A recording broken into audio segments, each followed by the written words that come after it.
Hello viewers. कहते हैं कि हमारे जीवन में माँ जैसा कोई नहीं होता। माँ सबकी जगह ले लेती है, लेकिन माँ की जगह कोई नहीं ले सकता। उसी पर आधारित है आज की कहानी, माँ की चिंता। आज सुलभा जी का जन्मदिन है। वह सुबह से ही कुछ अनमनी सी है, बहुत उदास और मायूस लग रही है। उनके पति नरेंद्र ने उन्हें जन्मदिन की बधाई दी, तब भी उनके होठों पर एक फीकी सी मुस्कान दिखाई दी। नरेंद्र जी ने पूछा, अरे भाई क्या हुआ, इतनी उदास क्यों दिख रही हो? बस इतना सुनते ही फट पड़ी, जैसे आपको कुछ पता ही नहीं है। कल से प्रथम को फ़ोन लगा रही हूँ, फ़ोन उठा ही नहीं रहा और ना ही पलट कर फ़ोन कर रहा है। पता नहीं क्या बात है। आपको मना भी किया था उसे अमेरिका मत भेजो, पर आप सुनते हैं किसी की। बस बोल दिया कि ऑफिस वाले भेज रहे हैं तो जाने दो। सिर्फ 2 साल की बात है। 2 साल मैंने 2 सदियों की तरह काटे हैं। नरेंद्र, अरे परेशान मत हो, वह तुम्हारा जन्मदिन भूला नहीं होगा। कभी भूलता है क्या? फ़ोन तो करता ही रहता है, और अब 2 साल होने को हैं, वापस आता ही होगा। आप नहीं समझोगे, मुझे अपने जन्मदिन की चिंता नहीं है। आपको लग रहा है कि मुझे जन्मदिन की पड़ी है, पर मुझे प्रथम की चिंता है। वह फ़ोन क्यों नहीं उठा रहा? सुलभा जी ने कहा।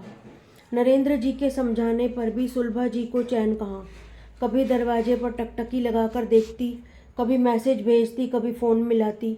आज उनका किसी काम में मन नहीं लग रहा था। नरेंद्र जी उनकी बेचैनी अच्छी तरह समझ रहे थे।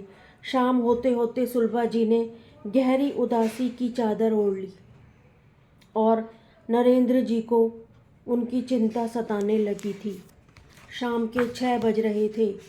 नरेंद्र जी ने उनका ध्यान बटाने के लिए कहा, मौसम में हल्की हल्की ठंडक सी लग रही है, एक कप चाय तो बना दो। सुलभा जी बेमन से उठी और मरी हुई चाल से चलती हुई रसोई की तरफ जाने लगी। तभी दरवाजे पर घंटी बजी। नरेंद्र जी ने जाकर दरवाज़ा खोला और देखकर हैरान रह गए कि सामने सामान लिए उनका बेटा प्रथम खड़ा है। प्रथम ने उनके चरण स्पर्श किए और उन्हें चुप रहने का इशारा किया। वह धीमे कदमों से रसोई की तरफ बढ़ने लगा।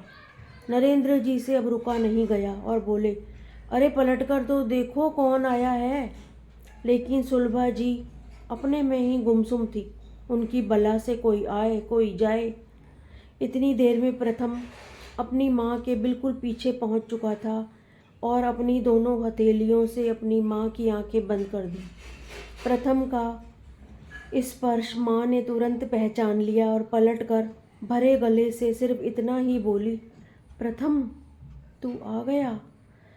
और दोनों माँ बेटे एक दूसरे से लिपटकर खूब रोए। दोनों का यह प्यार भरा मिलन देखकर नरेंद्र जी की भी आंखें भर आईं। अब सुलभा जी की शिकायतों का दौर शुरू हुआ। तू फ़ोन क्यों नहीं उठा रहा था? तू मैसेज नहीं देख रहा था, न मैसेज कर रहा था। तूने पलटकर फ़ोन क्यों नहीं किया? तूने पहले तो कभी ऐसा नहीं किया। माँ सुनो, मैं अचानक तुम्हारे जन्मदिन पर आकर सरप्राइज़ देना चाहता था, और आप ऐसा कैसे सोच सकते हो कि मैं आपका जन्मदिन भूल गया? अरे तू नहीं समझेगा, मुझे अपने जन्मदिन की कोई चिंता नहीं है। मुझे तेरी फिक्र हो रही थी कि तू फ़ोन क्यों नहीं उठा रहा। नरेंद्र जी, सुलभा जी और प्रथम तीनों की बातें ही खत्म नहीं हो रही थीं, और सुलभा जी की सारी उदासी न जाने कहाँ छूमंतर हो गई थी। वे रसोई में 30 साल की युवती की तरह जल्दी जल्दी अपने बेटे की पसंद की सारी चीज़ें बनाने में व्यस्त थीं। धन्यवाद दोस्तों। मेरे YouTube चैनल शब्दों की पंखुड़ियाँ को लाइक करें, सब्सक्राइब करें और शेयर करें।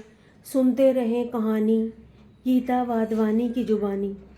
शुक्रिया।